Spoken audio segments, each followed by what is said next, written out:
10 জুলাই দিনটি ছিল বুধবার। শিক্ষার্থীদের ডাকা বাংলা ব্লকেডে স্থবির হয়ে পড়ে পুরো দেশ। বিভাগীয় শহর থেকে জেলা শহর, কলেজ থেকে বিশ্ববিদ্যালয় এলাকা সবখানেই কোটা সংস্কারের দাবিতে শিক্ষার্থীদের প্রতিবাদী অবস্থান।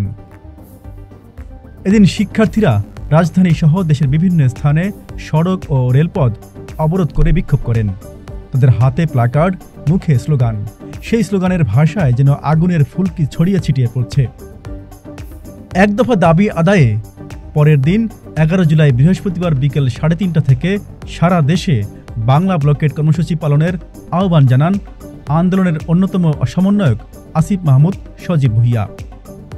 তিনি বলেন, আগামীকাল বৃহস্পতিবার বিকেল 3:30 থেকে বাংলাদেশের সর্বত্র সড়ক ও রেলপথে শিক্ষার্থীরা বাংলা ব্লকেড কর্মসূচি অব্যাহত রাখবেন।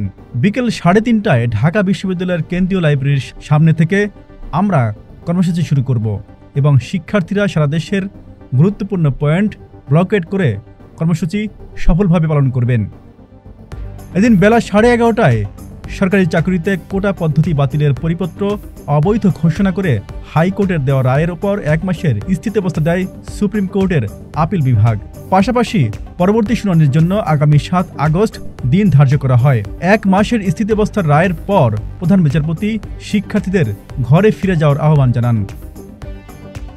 তবে শিক্ষার্থীরা বিচারাঙ্গনের এই প্রক্রিয়াকে হঠকারী ও সময়ক্ষেপণের মাধ্যম হিসেবে আখ্যা দিয়ে রাজপথেই এর সমাধান খুঁজতে থাকেন। তারা আন্দোলন চালিয়ে যাওয়ার সিদ্ধান্তে অনড় থাকেন। Z news, Dhaka.